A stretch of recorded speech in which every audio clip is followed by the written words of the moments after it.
Friends, நான் தாரிக். இன்றைக்கி நம்மக்கிட்ட பார்த்தீங்கன்னா சுசுக்கியோட ஆல்டோ K10 இருக்குது. அதோட ஃபுல் டீட்டெயில் யூசர் ரிவ்யூ தான் பார்க்க போகிறோம். வாங்க நம்ம வீடியோக்குள்ளே போகலாம்.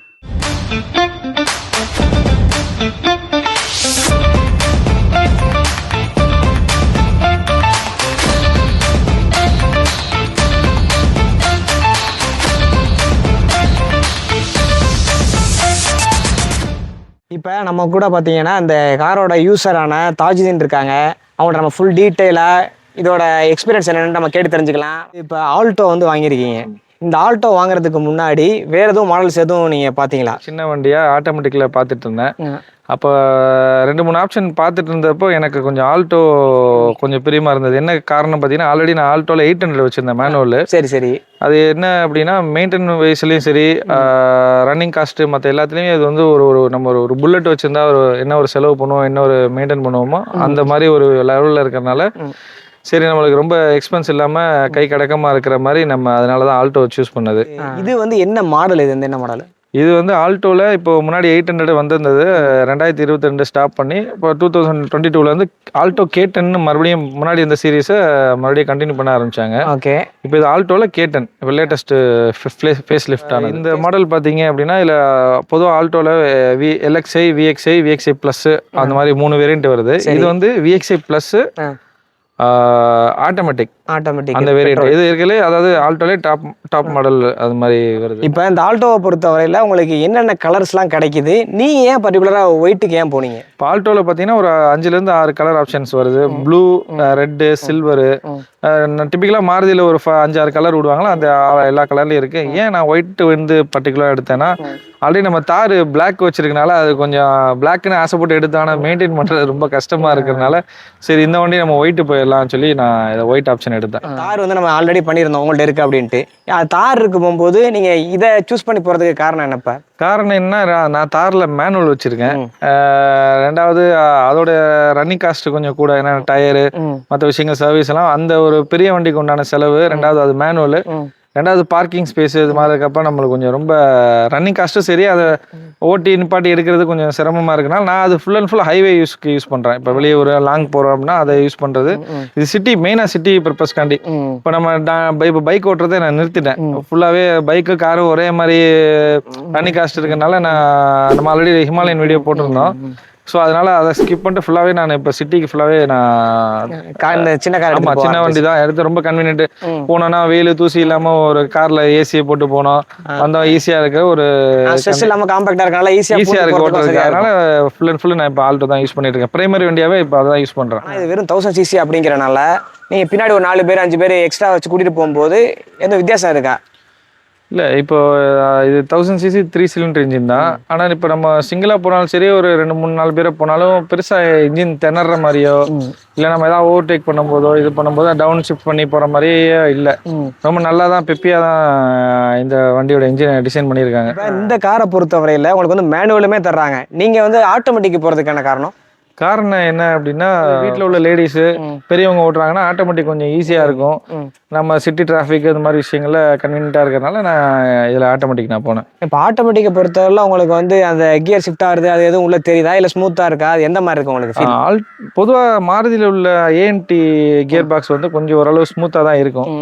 அதுலேயுமே இந்த வண்டியிலுமே கரெக்டாக நம்ம ஒரு டிராஃபிக்கில் போகிறப்போ சரி, ஒரு பாத் ஹோல்ஸு இல்லை ஒரு ஸ்பீட் பிரேக் ஏறி இறங்கும் போது அதுக்கு ஷிஃப்டிங் நல்லா அப் ஷிஃப்ட்டும் சரி டவுன் ஷிஃப்ட்டும் கரெக்டாக தான் இருக்குது. மைனராக சின்ன ஒரு லேக் இருக்கும், ஏன்னா அது ANTனால. மற்றபடி இது DSG அந்த மாதிரி பெரிய கியர் பாக்ஸில் நார்மலான ஒரு பேசிக்கான ANTனால இந்த கியர் ஷிஃப்ட் ஆகும்போது ஒரு சின்ன ஒரு டிலே இருக்கும். ஆனால் ஜெர்க்கு எங்கேயுமே இருக்காது. அதே மாதிரி நீங்கள் ஒரு ஹைவேல போகிறீங்க, இல்லை ஒரு டக்குன்னு ஒரு ஓவர்டேக் பண்ணாலும் நீங்கள் ஆக்சிலேட்டர் பெடல் ஒரு அழுத்தினாலே அதுவாகவே ஆட்டோமேட்டிக்காக ஒரு 2 கியரோ இல்லை 1 கியரோ டவுன் ஷிஃப்ட் பண்ணி ஈஸியாக உங்களுக்கு ஓவர்டேக் பண்ணலாம். நீங்கள் ஓவர்டேக் பண்ணும்போது பயந்து கியர் மாறுமோ மாறாதோ அந்த மாதிரி எதுவுமே நீங்கள் ஒரி பண்ண தேவையில்லை. ஆட்டோமேட்டிக் வந்து இதில் வந்து கியர் பாக்ஸ் ரொம்ப சூப்பராகவே இருக்குது. ஓகே. இப்போ ஆக்சுவலாக அது வந்து ஒரு குட்டி காராக வேறு இருக்குது. இதில் வந்து நீங்கள் ஸ்பீடுனா மேக்ஸிமம் எவ்வளோ வேறு ஸ்பீடில் வரைய போயிருக்கீங்க? எதுவும் இந்த ஸ்பீடுக்கு மேலே எதுவும் வைப்ரேஷன் அந்த மாதிரி எதுவும் ஃபீல் எதுவும் இருக்கா? இதில் ஸ்பீடு பார்த்தீங்கன்னா இதில் ஸ்வீட் ஸ்பாட்டு அப்படின்னா 80 to 90 100 வரைக்குமே நீங்கள் தாராளமாக போகலாம். வண்டி திணற மாதிரியோ இது பண்ணுற மாதிரியோ போகாது. இதில் மேக்ஸிமம் நான் ஸ்பீடு வந்து 130 135 போயிருக்கேன். அதுக்குமே அது வந்து பெருசாக வண்டி திணற மாதிரி அது மாதிரி எனக்கு இது ஃபீல் ஆகலை. இது மிதிக்க போயிட்டு தான் இருக்குது. திணற மாதிரி அடைக்கிற மாதிரி இது வரைக்கும் எந்த ஃபீல் ஆகல. நான் பொதுவாகவே என்னுடைய ஸ்பீடு பார்த்தீங்கன்னா ஹைவேல நான் ஒரு 110 தான் ஓட்டுவேன், அதுக்கு மேலே போக மாட்டேன் எந்த வண்டியிலையுமே.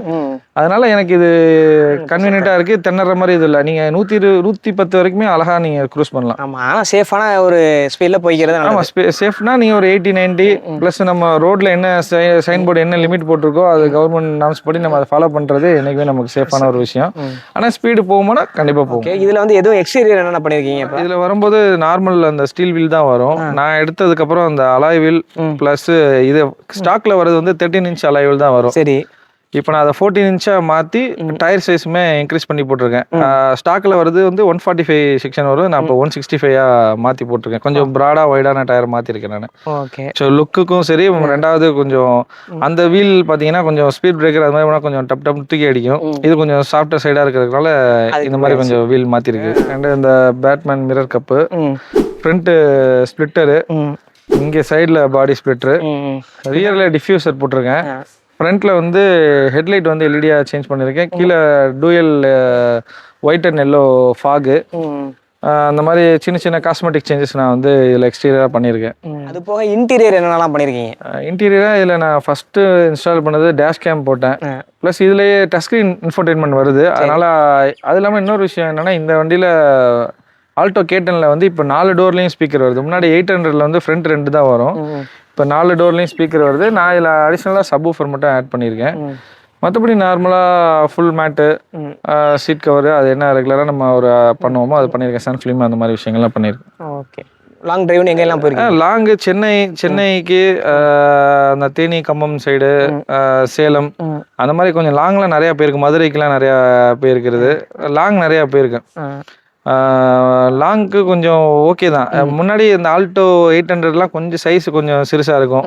கிரவுண்ட் கிளியரன்ஸும் சரி, இந்த பாடியோட ஹைட்டுமே கொஞ்சம் கிராம்படாக இருக்கனால கொஞ்சம் என்ன மாதிரி ஹைட்டாக இருக்க ஆளுக்கு கொஞ்சம் செட் ஆகாது.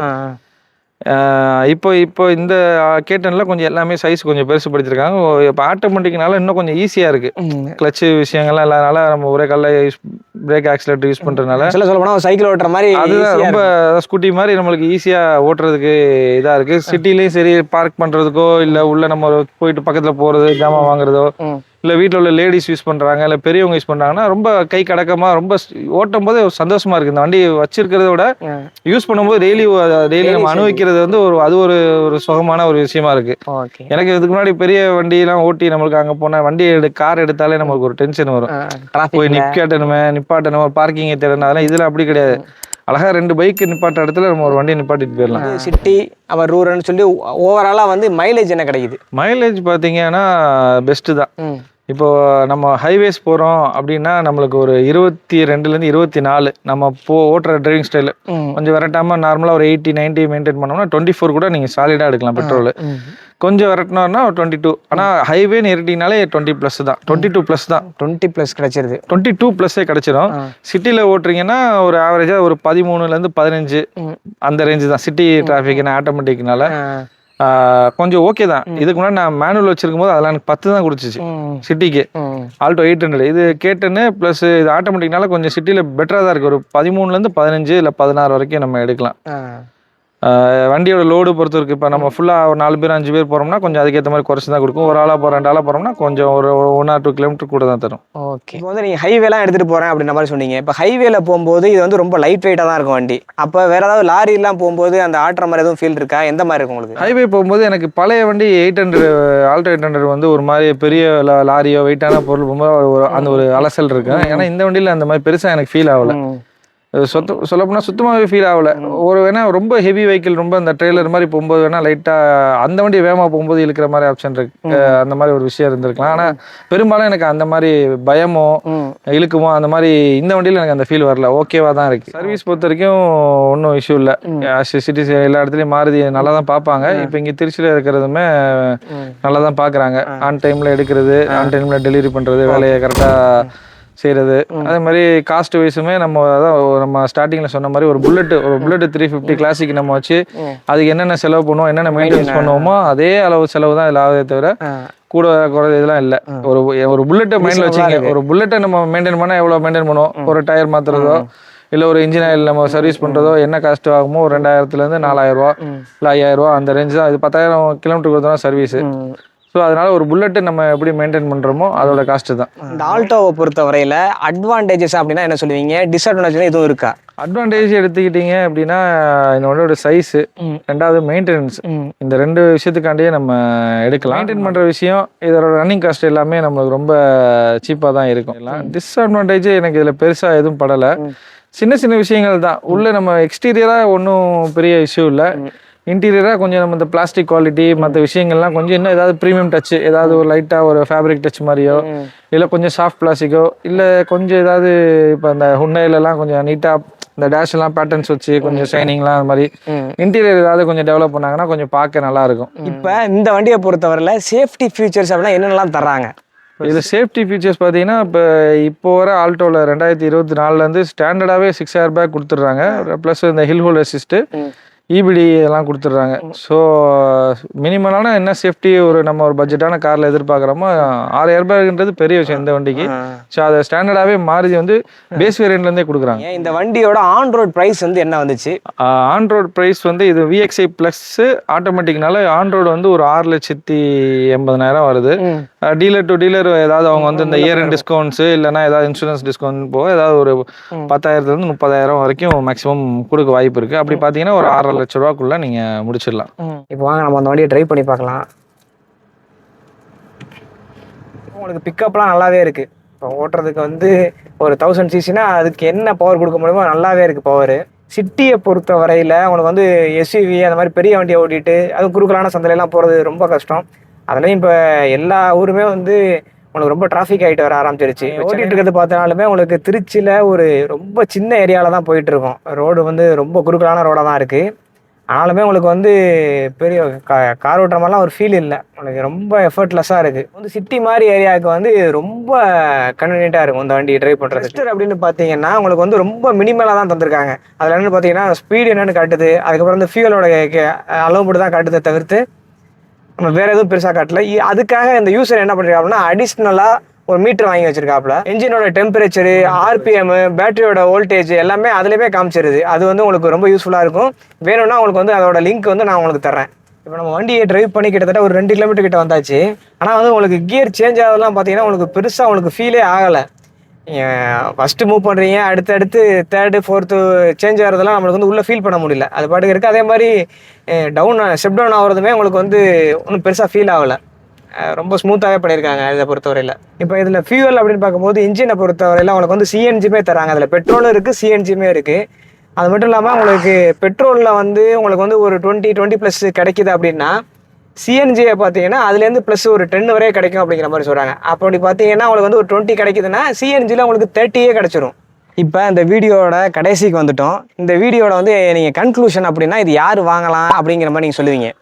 இந்த வண்டி யாருக்கு நம்ம சஜஸ்ட் பண்ணுவோம்னா பெரும்பாலும் ஃபர்ஸ்ட் டைம் பையர். இப்போ முதல்ல நான் ஒரு கார் வாங்குறேன் அப்படின்னு ஒரு பழகுறாங்க, இல்லை வயசானவங்க, இல்லை லேடிஸு அந்த மாதிரி இருக்கிறவங்களுக்கு நம்ம இந்த வண்டியை சஜஸ்ட் பண்ணலாம். ஏன்னா அது ஹேண்டிலிங்கு மற்றபடி ஃபியூச்சர்ஸ் எல்லாமே ரொம்ப பேசிக்கான லெவலில் தான் இருக்கும். எடுத்தோடனே பார்த்தோன்னே கற்றுக்கிற லெவலில் இருக்கிறனால நம்ம வயசானவங்க, வீட்டில் உள்ள லேடிஸு, இல்லை ஆல்ரெடி ஒரு பெரிய வண்டி வச்சுருக்கேன், நான் செகண்டரியாக ஒரு சிட்டி யூஸ்க்காண்டி ஒரு வண்டி வாங்குறேன், இல்லை எனக்கு ஒரு மைலேஜ் ஓரியன்டாக எனக்கு செலவு கம்மியாக மெயின்டெனன்ஸ் பண்ண ஈஸியாக இருக்கிற மாதிரி இருக்கிற ஆளுங்க எல்லாருக்குமே இதை நம்ம சஜஸ்ட் பண்ணலாம். ஆல்டோ அப்படின்னாலே அது தெரியும், அது ஒரு ஃபேமிலி கார். அதனால் எல்லாராலையும் விரும்பக்கூடிய கார். மார்க்கெட்லேயுமே ஒரு 20 வருஷமாக பல ஜென்ரேஷனாக தாண்டியும் 20 வருஷமாக இப்போ மார்க்கெட்டில் ஆல்டோன்றது அது இருந்துகிட்டு இருக்கு. இதுக்கு இன்னொரு பேர் என்னன்னா லார்டு ஆல்டோன்னு வச்சிருக்காங்க. அதனால இது எல்லாருக்கும் விரும்பக்கூடியமான ஒரு கார். இந்த வீடியோ பார்த்துருப்பீங்க, வீடியோ பிடிச்சிருக்கும் அப்படின்னு நம்புறேன். இந்த வீடியோவில் இந்த காரை பற்றின நிறையா தகவல்களை நாங்கள் பேசியிருக்கோம். பிடிச்சிருந்துச்சுன்னா லைக் பண்ணுங்கள், ஷேர் பண்ணுங்கள், கமெண்ட் பண்ணுங்கள். மறக்காமல் சென்னை மோட்டார்ஸ் சேனலை சப்ஸ்கிரைப் பண்ணிக்கிறேங்க.